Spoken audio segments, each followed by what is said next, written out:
Hey co-stars, and welcome to another Generation Films video about Star Trek. And today we are continuing our 10 flaws of alien races species with 10 flaws of the Borg Collective. Now the Borg Collective did have some significant advantages, like they're really good at reeling off information that people already know. Starfleet rank, Lieutenant Commander. Name. Data. Federation Starfleet, Intrepid class, 143 life forms. But they also have considerable flaws and some things that just make you go, what? Like, did a baby design their starships? Because they only build them in the simplest of shapes. For example, a cube, a sphere. I think they stole that one from Star Wars. Or a triangle. Oh no, that one belongs to the US Navy. But anyway, that was just a little taste for your entertainment. Now let's get into some of the real flaws of the Borg Collective. Number 1, they move too damn slow. Now the Borg have a thing where they won't attack you until they consider you a threat. This in itself is a flaw, since what if you've been doing something that they didn't anticipate? They basically let you get away with it until they discover that you are in fact a threat. Then they send some drones after you who normally walk towards you slowly and just stand there and get killed. Even when they do decide to attack you, they do it at a leisurely pace, giving Starfleet personnel some non-taxing target practice, taking casualties. Now I know your inner Simpsons comic book store guy is gonna say that they do this so that they can take some weapons fire and adapt to form a shield, but even after they have adapted, they still keep coming at the same slow pace, and even once they get close and into hand-to-hand combat, they still suck. Let's compare that with other cybernetic life forms. The T-1000, for example. Look at it go. Or RoboCop. Look how fast he is. The Borg say that they combine organic life forms with technology to achieve perfection. This doesn't look like perfection to me, more like suicide.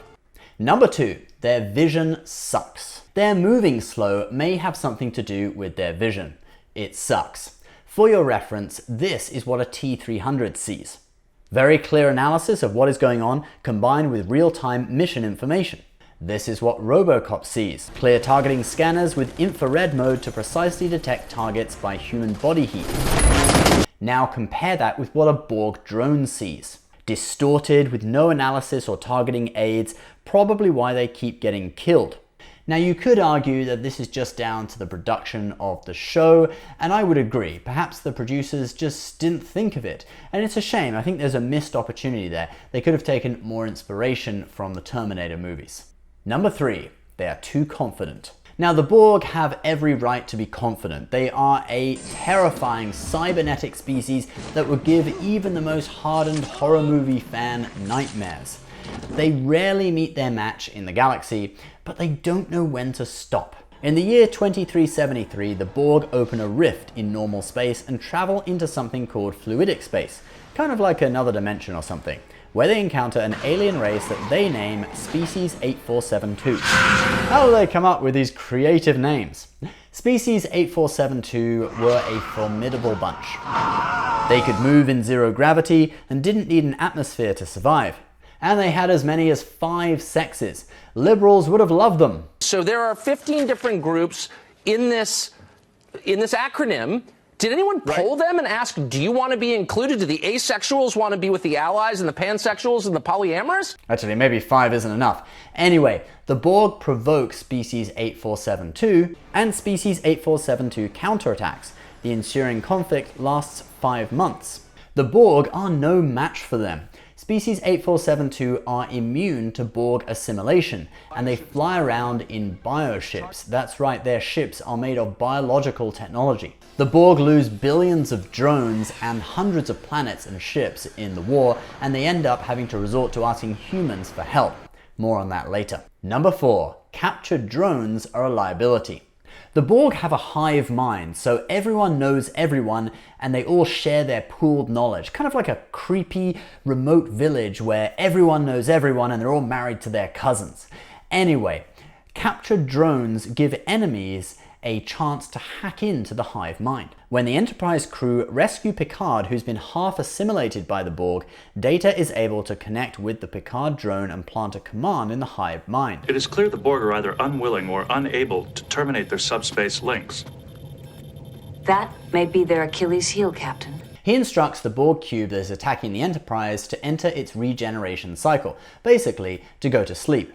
If a drone is rescued from the Borg collective and its implants are slowly removed, the person can revert back to their original state. But they will still take a lot of the Borg's knowledge with them. After Picard was rescued from his brief ordeal as Locutus of Borg, he still maintained certain strands of memories and even a weak link with the hive mind. He knows when the Borg are going to attack Earth. Long-range sensors have picked up... Yes, I know. The Borg. And he is able to use his knowledge to command the fleet to open fire on a certain weak spot on the Borg cube that leads to its destruction. When 7 of 9 was rescued from the Borg collective, she kept all of the Borg's knowledge up to the point that she left, and was even able to extract Borg nanoprobes from her body, which Voyager's crew were then able to use to develop a weapon against species 8472. They also upgraded a variety of Voyager's systems with Borg tech from 7 of 9. Number 5. Shield weaknesses. Despite their super advanced nanoprobes and adaptability, the Borg seem to miss out on simple things like just having a decent shield for your ship. The USS Voyager was able to take advantage of a gap in shielding on a Borg ship to beam a photon torpedo aboard the ship and destroy it. Regenerate primary shield matrix. Security breach. Starfleet photon torpedo. Now perhaps this weakness was needed for the plot to some degree, but hey, it appeared on screen, so it's canon. Number 6. Tech flaws. Borg tech wasn't perfect, and there was one glitch in their system that caused serious disruption. Unimatrix 0. Now this is a big topic, so I'm going to try and condense it down for you. Basically, a genetic mutation in a single drone, when it interfaced with Borg tech after assimilation, created a computer-generated environment in which drones could interact as individuals while they were regenerating. It was only drones that had this genetic mutation that could enter Unimatrix 0, and they would not remember anything after they had finished regenerating.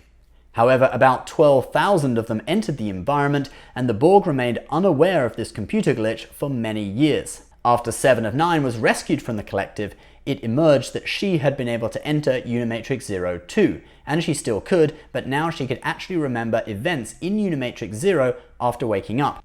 7 and Captain Janeway encouraged the drones in Unimatrix 0 to launch a resistance movement against the Borg, and they released a nanovirus into the Borg system. The Borg resisted, and to cut a long story short, Unimatrix 0 was destroyed, and several ships and all their drones were severed from the collective and survived. These former drones vowed to keep on fighting the Borg. Number 7. Susceptible to pathogens. Since the Borg were partly organic, they were susceptible to viruses and bacteria like any other organic species. In the last episode of Voyager, Endgame, the future Captain Janeway manages to infect the Borg Queen with a pathogen that disrupts the collective. This gives Voyager enough time to destroy the transwarp hub that serves as the Borg's transportation system. And that brings us to our next weakness. Number 8. Reliance on transwarp conduits. The Borg had a network of transwarp conduits spread throughout the galaxy, kind of like a subway system, but in space. These transwarp conduits allowed them to travel at speeds faster than traditional warp drive, and they could cross the galaxy very quickly. I wonder what they were powered by. Mushrooms? Tardigrades? Don't be ridiculous. Anyway, even though the transwarp conduits gave significant advantages like incredibly fast speed, they also had weaknesses. First of all, before a ship even reached its destination, a transwarp aperture would open, warning whoever was on the other side of an impending attack. A transwarp aperture. It's less than a light year from Earth. I want every ship in range to converge on those coordinates now. In addition, the transwarp conduit network was controlled from a central hub. Without it, individual ships could not travel at such speeds, leaving them stranded. And destroying the hub is exactly what Janeway and her crew do in the last episode of Voyager. Number 9. Flawed battle tactics. Now this is one example that probably some hardcore trekker could tell you that there's a reason for, but it always stood out to me as a poor battle tactic. In the movie First Contact, the Borg travel all the way to Earth, facing an onslaught by Federation vessels before launching a Borg sphere to travel back in time and stop Earth's first contact with the Vulcans in the past, and thus stunt humanity's technological growth to make them easier to assimilate. But since they come in guns blazing and only do the time travel bit when they are right at Earth orbit, they alert everyone to their plan. Why didn't they just do the time travel part somewhere discreet and then travel to Earth at warp speed in the past when Earth had no starships that could fight them off? So simple. Now finally, number 10. They always underestimate humans. The Borg consider the human species very unique and put great emphasis on assimilating them, but they always underestimate human battle tactics or just human nature. The Borg should be like one of those computer chess games that I can never beat, always 2 or 3 moves ahead. Since they have a technological element, they should be able to think much faster than humans. But they seem so eager to assimilate the human race that it seems to cloud their programming. Let's give a couple of examples. In the last episode of Voyager Endgame, which we have already mentioned, the Borg Queen personally assimilates Janeway without even considering why Janeway is here. Is it a trap? In fact, Janeway has a virus in her body that will infect the Borg collective once she is assimilated. Janeway even got herself assimilated by the Borg on purpose in the past in order to pull some dirty tricks on them, so they literally fell for the same thing twice. And in First Contact, after tempting Data by grafting organic skin onto his skeleton to make him feel more human, the Borg Queen thinks she has him under her thumb, but she underestimates human loyalty. Yeah, I know Data is an android, but he is programmed to think exactly like humans, and at this point he does have the emotion chip installed and running smoothly. When she orders Data to fire quantum torpedoes at the Phoenix, Earth's first warp-capable vessel, he fires but misses on purpose and then proceeds to kill the Borg Queen with the help of Picard. Resistance is futile. This is one of those classic Star Trek moments that makes you ponder the human condition. Anyway guys, that is 10 flaws of the Borg collective. If you can think of any more, please write them in comments below. And one more thing, American Ben and myself acted in a short movie that was released yesterday. The movie is about a fictional scenario in which the government bans yoga.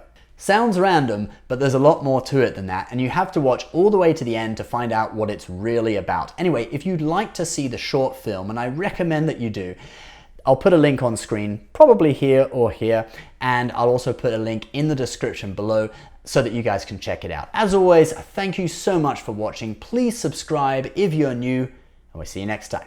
Bye-bye.